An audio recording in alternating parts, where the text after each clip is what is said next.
Welcome to part 16 of JavaScript interview series. इस video में हम लोग दिस कीवर्ड देखेंगे। दिस कीवर्ड क्या होता है जावास्क्रिप्ट में। ये बहुत ही कंफ्यूजिंग टॉपिक है जावास्क्रिप्ट में। अगर आप ये 5 रूल याद रखोगे तो दिस कीवर्ड में आपको कभी भी डाउट नहीं आएगा और इंटरव्यू में भी आप इजीली बता सकते हो दिस कीवर्ड एक्चुअली वर्क कैसे करता है। तो हम लोग सबसे पहले पहला रूल देखते हैं। तो पहला रूल क्या है, अगर ग्लोबल स्कोप है तो this refer to global object करता है। अभी ये ग्लोबल स्कोप क्या होता है, जैसे अभी समझो कंसोल डॉट लॉग में दिस कर रहा हूँ।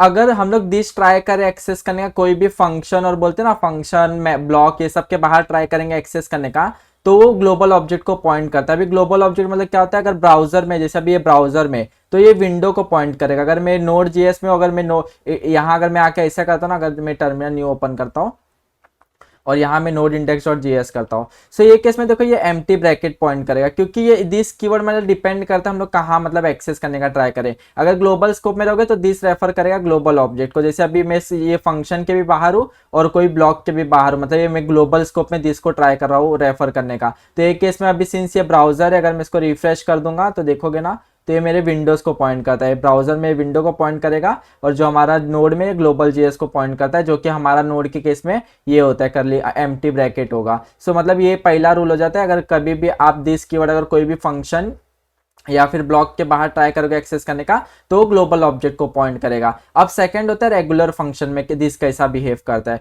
रेगुलर फंक्शन में डिपेंड करता है how the function is called, मतलब वो डिफाइन कहाँ हुआ इससे उसको लेना देना नहीं, मैं कॉल कैसे हुआ उसको लेना उससे देना। अभी समझो मैं एक फंक्शन में कॉल करता हूँ, ग्रीट का एक फंक्शन क्रिएट करता हूँ और मैं सिंपली इसके अंदर क्या करता हूँ, कंसोल डॉट लॉग दिस करता हूँ और मैं ऊपर वाले दिस को कमेंट कर देता हूँ। अभी मैं ग्रिड को ट्राई करता हूँ एक्सेस करने का, मैं ग्रिड को इन्वोक कर रहा हूँ। अभी देखो ये केस में देखो ये किसको दिस पॉइंट करेगा, दिस को इससे लेना देना नहीं, मतलब ये मेरा डिफाइन कहाँ हुआ, इसको इससे लेना देना, मैं कॉल कहाँ हुआ। तो ये कॉल देखो नॉर्मल मतलब ग्लोबल स्कोप में कॉल हुआ, तो इसका ग्लोबल स्कोप में हमने देखा था दिस किसको पॉइंट करता है, विंडोज इन ब्राउजर। तो ये केस में भी जो दिस रहेगा रेगुलर फंक्शन में पॉइंट करता है ग्लोबल ऑब्जेक्ट को, जो कि ब्राउजर में विंडो होता है और हमारे जो बोलते हैं ना, अगर नोड जीएस में रहोगे तो ग्लोबल को पॉइंट करता है। सिंस ये भी केस में देखो दिस किसको पॉइंट कर रहा है, विंडो में।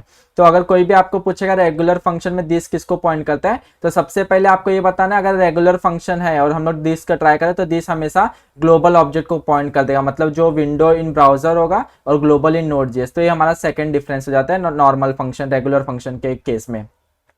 अब इस थर्ड रूल क्या होता है, थर्ड रूल अगर समझो कोई ऑब्जेक्ट मेथड में आप दिस रेफर करें तो वो ऑब्जेक्ट जो कॉल करा है ना वो मेथड को उसको पॉइंट करता है। अब इसका मतलब क्या हुआ, अभी समझो मैं एक सेम फंक्शन में ग्रीट का कॉल करता हूँ, ग्रीट फंक्शन बनाता हूँ ग्रीट, और मैं क्या करता हूँ इसको मैं कंसोल डॉट लॉग, सिंपली इसके अंदर मैं क्या करता हूँ ग्रीट का मैसेज लिखता हूँ। अगर मैं समझो हेलो हेलो करता हूँ और इसके अंदर मैं दिस डॉट फर्स्ट नेम करता हूँ और मैं एक दो ऑब्जेक्ट क्रिएट करूंगा। अभी समझो कॉन्स्ट यूजर वन करता हूँ एक, और इसके अंदर मैं सिंपली एक फर्स्ट नेम का वैल्यू क्रिएट करता हूँ, की क्रिएट करता हूँ, इसमें रहेगा विवेक, और एक मेरा लास्ट नेम का वैल्यू रहेगा लास्ट नेम, इसमें रहेगा पांडे। और मैं सिंपली ये जो मेरा ग्रीट फंक्शन रहेगा ना, अभी ये जो मैं ऊपर ग्रीट फंक्शन बनाया उसको मैं हैज़ अ मेथड इसमें पास करूंगा। इसके अंदर ग्रीट ऐसा मैं हैज़ अ मेथड पास कर दिया। अभी मैं ट्राई करता हूँ इसको एक्सेस करने का, यूजर वन डॉट ग्रीट, मतलब मैं यूजर वन के अंदर का जो मेथड है ग्रीट उसको मैं इन्वोक कर रहा हूँ। अभी ये केस में क्या होता है, देखो ग्रीट आया है ये रन होगा। अब इसमें क्या मैं दिस डॉट फर्स्ट नेम कर रहा हूँ, तो ये केस में क्या होता है, जैसे अगर कोई ऑब्जेक्ट है ना उसको, मतलब ये क्या कहते हैं this refer to the object that call the method, मतलब ये इसके केस में क्या होगा, दिस इसको रेफर करेगा जो ऑब्जेक्ट मुझे कॉल करा है। देखो यूजर डॉट ग्रीट करा है, यूजर वन डॉट ग्रीट करा है, तो ये केस में जो दिस हमारा होगा, समझो ये केस में हमारा दिस क्या रहेगा, यूजर वन जो है ना वो हमारा दिस बन जाएगा। तो यूजर वन डॉट मतलब ग्रीट करेगा, तो अभी यहाँ क्या हो जाएगा, दिस हमारा यूजर वन बन गया, तो user one dot first name होगा जो कि विवेक, तो हेलो विवेक हमारा प्रिंट हो जाएगा। अगर सिमिलरली अगर समझो मेरे को दूसरा मैं एक और फंक्शन बनाता हूँ यूजर टू का, और ये सेम चीज मैं उठा के उधर भी मैं प्रिंट कर देता हूँ, सेम चीज लेता हूँ यूजर टू में डाल देता हूँ, बस इधर नाम चेंज कर देता हूँ, मैं इधर विराट लिख देता हूँ, विराट पांडे। अभी देखो ये यूजर मैं इन्वोक कर रहा, मतलब यूजर टू डॉट ग्रीट, मतलब ग्रीट का मेथड इन्वोक कर रहा हूँ। तो ये केस में देखो, ये केस में हमारा दिस क्या होगा, दिस हमारा क्या होगा, यूजर टू होगा, क्योंकि यूजर टू डॉट ग्रीट करे तो हम लोग यूजर टू के मेथड को कॉल करें तो दिस हमारा यूजर टू बन जाएगा। तो अभी हमारा जो दिस डॉट फर्स्ट नेम क्या आएगा, विराट होगा, तो देखो इसमें सिंपली हेलो विराट आ गया। तो सिंपली आपको ये याद रखना, अगर कोई भी मेथड है, मैं इसको ये लिख देता हूँ यूजर वन डॉट ग्रीट, ये इन्वोक कर देता हूँ, तो ये रेफरेंस के लिए रहेगा। अभी समझो कोई भी ऑब्जेक्ट है, उसके अंदर का मेथड है, तो दिस रेफर करता है जो मेथड को कॉल कर रहा है। तो हमारे केस में अगर यूजर वन डॉट ग्रीट करोगे तो दिस हमारा यूजर वन बन जाएगा, अगर यूजर टू डॉट ग्रीट करोगे तो दिस हमारा यूजर टू बन जाएगा। तो यूजर टू डॉट भी ग्रीट कर देता हूँ, ग्रेट। सो देखो अभी देखो दोनों केस में हेलो विवेक हेलो विराट, तो हम लोग मतलब दिस का वैल्यू चेंज कर सकते हैं बेस्ड ऑन, मतलब अगर दिस उसको रेफर करता है ऑब्जेक्ट के केस में जो उसको कॉल करे वो मेथड को, तो हमारा यूजर वन डॉट ग्रीट करा है तो हमारा ये केस में दिस यूजर वन बन जाएगा। वरना अगर मैं इसको भी रेफरेंस के लिख देता हूँ, दिस अगर फर्स्ट केस में यूजर वन बन जाएगा तो क्या होगा, user one dot first name try करने का, एक्सेस करने का, तो ये विवेक मिल जाएगा। तो ये ऑब्जेक्ट नॉर्मल जो ऑब्जेक्ट होता है ऑब्जेक्ट के मेथड में ये ऐसा दिस रेफर करता है। अभी ये एरो फंक्शन क्या होता है, एरो फंक्शन जो कि बहुत इंपॉर्टेंट है। अभी जैसे अगर सेम में सेम उठाता हूँ, सेम इसको लेता हूँ कॉन्स्ट यूजर वन, ये इसमें दिस बहुत डिफरेंट बिहेव करता है नॉर्मल फंक्शन के केस में। अभी देखो मैं ग्रीट का एक फंक्शन है, इसको मैं सिंपली फंक्शन बनाता हूँ। अगर मैं इसको रिमूव कर देता हूँ, फंक्शन क्रिएट करता हूँ और मैं सिंपली इसके अंदर क्या करता हूँ, कंसोल डॉट लॉग, इसके अंदर मैं simply this dot first name करता हूँ, दिस डॉट फर्स्ट नेम। और मैं यूजर, अगर देखोगे मैं यूजर वन डॉट ग्रीट करूंगा, अगर मैं थोड़ा इसको ऊपर ले लेता हूँ, यूजर वन डॉट ग्रीट करता हूँ। अभी देखो मैं यूजर वन डॉट ग्रीट करूंगा तो हम लोग को पता है, देखो ये ग्रीट ये कॉल किसको कर रहा है, यूजर वन ये मेथड को कॉल कर रहा है। तो हम लोग ने ऊपर देखा ऑब्जेक्ट में वो डिपेंड करता है कौन ऑब्जेक्ट उसको कॉल कर रहा है। तो हमारे केस में हम लोग यूजर वन डॉट ग्रीट करें तो इसके दिस हमारा किसको पॉइंट करेगा, यूजर वन को, क्योंकि ग्रीट को कौन कॉल कर रहा है, यूजर वन कॉल कर रहा है। तो इसमें विवेक आ जाएगा, देखोगे विवेक प्रिंट हो गया। व्हाट इफ समझो अभी एक और मैं इसके अंदर एक और फंक्शन डिफाइन करता हूँ, फंक्शन में इनर करके डिफाइन करता हूँ और मैं सिंपली इसको मैं कंसोल डॉट लॉग करता हूँ, इसमें भी मैं दिस डॉट फर्स्ट नेम करता हूँ और मैं इनर को कॉल कर देता हूँ, इनर। मतलब देखो मैं एक फंक्शन बनाया और देखो फंक्शन के अंदर एक और फंक्शन बना दिया, मतलब फंक्शन के अंदर एक और फंक्शन है और मैं कॉल किसको कर रहा हूँ, यूजर वन डॉट ग्रीट कर रहा हूँ, यूजर वन डॉट ग्रीट कर रहा हूँ। मतलब इसके अंदर देखो ये जो फंक्शन रन होगा ना उसके अंदर हमारा दिस किसको पॉइंट करेगा, दिस हमारा यूजर वन को पॉइंट करेगा क्योंकि यूजर वन डॉट ग्रीट कर रहे। बट इसके अंदर एक और नेस्टेड फंक्शन है, बट ये किसी को पॉइंट नहीं कर रहा है। नॉर्मल फंक्शन के केस में क्या होता है, ये देखो ये नॉर्मल फंक्शन जैसा ट्रीट होगा, तो ये केस में देखो अनडिफाइंड हो गया क्योंकि हम लोग ने देखा था अगर नॉर्मल फंक्शन है, देखो ये जो हमारा नॉर्मल फंक्शन है तो नॉर्मल फंक्शन में डिपेंड करता है कैसा कॉल्ड हुआ है। तो ये केस में देखो ये कॉल्ड हुआ है फंक्शन के अंदर फंक्शन, तो ये इंडिपेंडेंट एक फंक्शन रन हुआ। मतलब हम लोग ऐसा नहीं किए, मतलब अगर समझो यूजर वन डॉट ग्रीट करे तो ये ग्रीट जो ग्रीट फंक्शन है ना, ये जो फंक्शन बाहर का रन होगा ना वो केस में फर्स्ट नेम इसको पॉइंट करेगा यूजर वन को। बट जो अंदर एक और फंक्शन है वो केस में दिस पॉइंट करेगा विंडो को, मतलब ब्राउजर में विंडो को पॉइंट करेगा और जो हमारा नोड जेएस में ग्लोबल को पॉइंट करेगा। तो मतलब यही इश्यू आता है नॉर्मल फंक्शन को जो रिजॉल्व करता है हमारा एरो फंक्शन। अभी देखो एरो फंक्शन क्या होता है, अभी मैं सिंपली इनर को सेम वे में लिखूंगा बट अभी मैं एक एरो फंक्शन यूज करूंगा।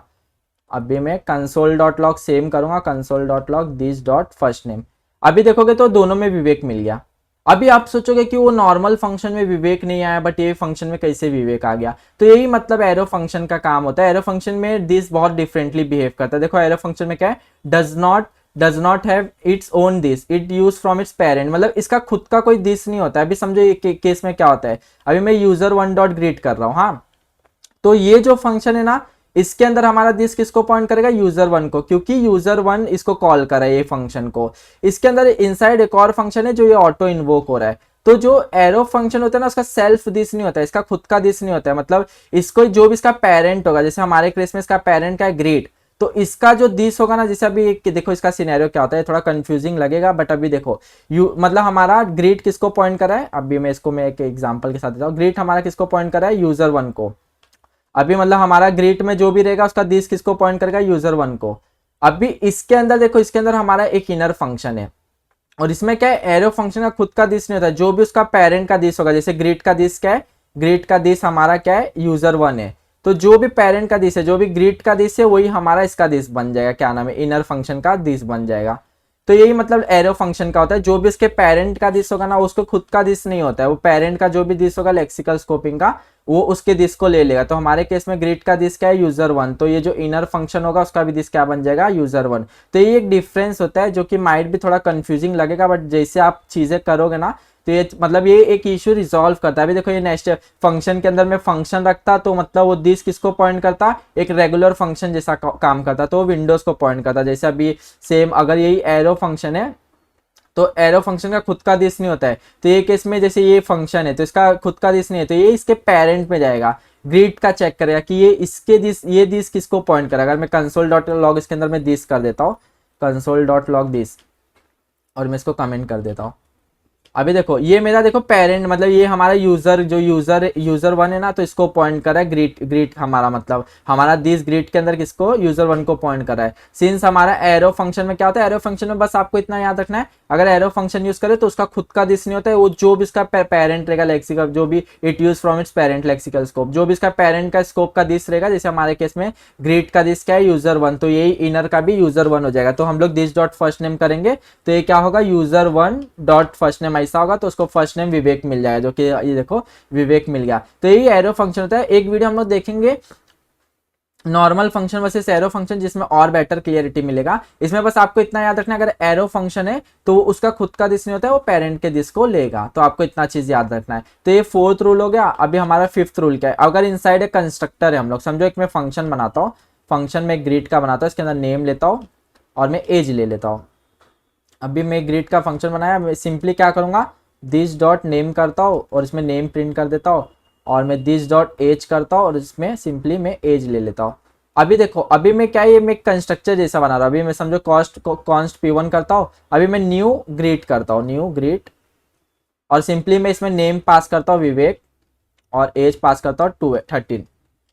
तो ये किस में क्या होता है, देखो जब अगर हम लोग कोई भी न्यू कीवर्ड से अगर देखो this refer to the new object being created, तो हम लोग न्यू से कुछ भी करें ना तो एक नया ऑब्जेक्ट क्रिएट करता है। अगर मैं देखो इसमें कंसोल डॉट लॉग में दिस करता हूँ, कंसोल डॉट लॉग दिस करता हूँ, अगर मैं इसको यहाँ भी कंसोल डॉट लॉग, अभी देखो मैं simply console dot log this किया, जब भी देखो ये ऑब्जेक्ट यहाँ मैं इंस्टेंस क्रिएट कर रहा हूँ, तो ये देखो ये एम्प्टी ब्रैकेट बन गया। देखो ये ग्रीट एक मतलब एक नॉर्मल ऑब्जेक्ट बन गया। अब ये ऑब्जेक्ट हम लोग क्या करें, दिस डॉट नेम हम लोग पुश करें, दिस डॉट एज मतलब नेम और एज जो ये पास हो रहा है ना, ये हम लोग पुश करें, तो ये जो ग्रीट होगा ना एक ऑब्जेक्ट बन जाएगा। अगर मैं कंसोल डॉट लॉग P1 करूंगा ना, P1, सो देखो अगर मेरे को इसके अंदर क्या मिल गया, ग्रीट एक ऑब्जेक्ट मिल गया। तो कंस्ट्रक्टर के केस में क्या होता है, दिस रेफर करता है, जो भी न्यू कीवर्ड्स हम लोग डिफाइन करें ना बीइंग क्रिएटेड, उसको दिस रेफर करता है। तो हमारे केस में ग्रीट एक फॉर्म, ग्रीट से हम लोग कॉल करें तो दिस हमारा रेफर करेगा ग्रीट है ये ऑब्जेक्ट को। बट अगर समझो अगर ये हम लोग समझो न्यू कीवर्ड नहीं यूज कर रहे, अगर ये न्यू कीवर्ड नहीं यूज करोगे ना, तो देखो ये आपको अनडिफाइंड देगा, ये अनडिफाइंड दिया, क्योंकि अब हमारे केस में ये नॉर्मल फंक्शन है, मतलब ये हम लोग न्यू यूज नहीं करे तो एक नया ऑब्जेक्ट नहीं बना रहे। मतलब अगर न्यू यूज करोगे तो एक नया ऑब्जेक्ट बनाते हैं, और हम लोग ये ऑब्जेक्ट के अंदर ये पुश कर दे रहे, तो हमारा जो P1 रहेगा एक नए ऑब्जेक्ट को पॉइंट करता है, तो दिस हमारा एक ग्रीट को पॉइंट करता है। बट अगर यही न्यू हटा देंगे ना, न्यू हटा देंगे तो एक नॉर्मल फंक्शन बन गया। और हम लोग ने देखा था नॉर्मल फंक्शन के केस में दिस किसको पॉइंट करता है, विंडो को पॉइंट करता है। तो ये नॉर्मल फंक्शन में दिस विंडो को पॉइंट कर रहा है, तो हमारा P1 अगर ट्राई करोगे एक्सेस करने का, सिंस हम लोग इधर कुछ रिटर्न कर ही नहीं रहे, तो एक नॉर्मल फंक्शन है तो P1 अनडिफाइंड हो गया। बट अगर यही मैं रिटर्न करता हूँ, समझो मैं हेलो रिटर्न कर देता हूँ, तो अगर देखोगे तो मेरा हेलो मिल गया, P1 में हेलो मिल गया। क्योंकि इसलिए जब भी आप कंस्ट्रक्टर में रहोगे तो जब न्यू करके कंस्ट्रक्टर क्रिएट करते हो तो दिस हमारा जो भी कंस्ट्रक्टर न्यू वाला रहेगा उसको पॉइंट करेगा, और जो फिर हम लोग उसको यूज कर सकते हैं। बट अगर वो न्यू कीवर्ड से आप नहीं करोगे, ये नॉर्मल फंक्शन है, ये केस में दिस विंडोज को पॉइंट करता है। सो ये कुछ 5 रूल है जो माइट भी बहुत कंफ्यूजिंग लगता है, बट अगर ये 5 रूल आप याद रखोगे तो दिस का कॉन्सेप्ट क्लियर हो जाएगा। जैसे ग्लोबल स्कोप में दिस रेफर करता है ग्लोबल ऑब्जेक्ट को, विंडोज इन ब्राउजर, अगर समझो कोई भी फंक्शन और ब्राउजर इसके बाहर है तो दिस रेफर किसको करेगा, विंडोज को रेफर करेगा। अगर रेगुलर फंक्शन है, रेगुलर फंक्शन में भी दिस रेफर करता है, मतलब विंडोज को ब्राउजर में रेफर करता है, और जो Node.js में रहेगा तो ग्लोबल को रेफर करेगा। अगर यही समझो एक नॉर्मल ऑब्जेक्ट है, अगर मैं इसको हटा देता हूँ, ऑब्जेक्ट के अंदर कोई भी मेथड है ना, तो उसमें दिस रेफर करता है किसने मेरे को कॉल किया। अगर यूजर वन डॉट ग्रीट कर रहा हो तो मेरा दिस बन जाएगा यूजर वन, अगर यूजर टू डॉट ग्रीट कर रहा हो तो मेरा दिस बन जाएगा यूजर टू। तो ऑब्जेक्ट के अंदर कोई भी मेथड रहता है तो दिस रेफर करता है कौन वो मेथड को कॉल करा, कौन, तो यूजर वन कॉल करेगा तो हमारा जो दिस बन जाएगा यूजर वन, यूजर टू करेगा तो दिस बन जाएगा यूजर टू। अगर एरो फंक्शन के अंदर है, एरो फंक्शन मैंने बताया था डिफरेंटली बिहेव करता है, इसका खुद का दिस नहीं होता है, तो ये पेरेंट का जो भी दिस रहेगा, जैसे ये इनर, अगर मैं नॉर्मल फंक्शन यूज करता तो ये अगर यूजर वन डॉट ग्रीट करता है, इसके अंदर एक और फंक्शन है, तो वो एक नॉर्मल फंक्शन जैसा ट्रीट करता, अगर एरो फंक्शन यूज करता तो वो केस में दिस विंडो को पॉइंट करता। बट अगर ये मैं एरो फंक्शन यूज कर रहा हूँ तो ये केस में मैंने बताया एरो का खुद का दिस नहीं होता है, उसका जो भी पेरेंट का दिस होगा, जैसे ग्रीट का जो दिस है यूजर वन है तो यूजर वन इसका भी दिस बन जाएगा, user one dot first name रहेगा तो उसका जो भी आउटपुट रहेगा वो मिल जाएगा एरो फंक्शन में। तो एरो फंक्शन में आपको याद रखना है, इसका खुद का दिस नहीं होता है, इसके जो भी पेरेंट का दिस रहेगा वो उसका दिस बन जाता है। इसके मतलब नेक्स्ट वीडियो में हम लोग देखेंगे एरो फंक्शन और नॉर्मल फंक्शन में डिफरेंस क्या है, उसमें और बेटर एग्जांपल लेंगे। इसको मतलब ये वीडियो को ज्यादा लेंथी नहीं बनाएंगे तो ज्यादा सही रहेगा। और कंस्ट्रक्टर में दिस रेफर करता है जो भी न्यू ऑब्जेक्ट बीइंग क्रिएटेड होता है। जैसे अगर न्यू ऑब्जेक्ट से करोगे, अगर न्यू से आप कोई भी इंस्टेंस क्रिएट कर रहे हो, जैसे न्यू करके मैं कर रहा हूँ तो देखोगे न्यू करके मैं करता हूँ, मैं इसको मैं वो करता हूँ कमेंट बैक, तो और ऊपर इसको मैं कमेंट कर देता हूँ, नहीं तो ये एरर देता रहेगा। सो अभी देखो ये हेलो, अगर ये फिर भी अगर मैं पूरा कमेंट करना पड़ेगा मेरे को, ऊपर से पूरा कमेंट कर देता हूँ। अगर अब मैं इसको अनकमेंट करता हूँ और इसको भी अनकमेंट करता हूँ। अभी देखो मैं console dot log one P1 करूंगा, सो वो केस में देखो मैं ग्रीट एक मतलब वो बन गया, ऑब्जेक्ट बन गया। तो कंस्ट्रक्टर के केस में दिस रेफर करता है जो भी न्यू ऑब्जेक्ट, न्यू से कीवर्ड से मतलब डिफाइन करके आप यूज करो ना, तो दिस उसको रेफर करेगा वो ऑब्जेक्ट को, क्योंकि ये केस में देखो ग्रीट का एक नया ऑब्जेक्ट बना दिया, फिर इसके अंदर वो नेम और एज को पुश कर रहा है। तो अगर यही अगर न्यू अगर हटा दोगे तो एक नॉर्मल फंक्शन जैसा ट्रीट होगा, जो केस ये केस में विंडोज को पॉइंट करेगा दिस। तो ये डिफरेंस होता है, जब भी आप न्यू कीवर्ड करते हैं एक नया ऑब्जेक्ट क्रिएट करता है, फिर वो दिस डॉट नेम जो भी करेगा वो नए ऑब्जेक्ट ग्रीट वाले ऑब्जेक्ट में डालेगा। तो यही 5 रूल होता है जो आपको याद रखना है। माइट भी थोड़ा कंफ्यूजिंग रहेगा, बट अगर ये 5 रूल याद रखोगे तो आपका सारा डाउट क्लियर हो जाएगा। मिलते हैं अगले वीडियो में जिसमें हम लोग दिस के मेथड्स देखेंगे, जैसे कॉल क्या होता है, अप्लाई क्या होता है, बाइंड होता है, वो अगले वीडियो में देखेंगे। मिलते हैं अगले वीडियो में। थैंक यू, जय।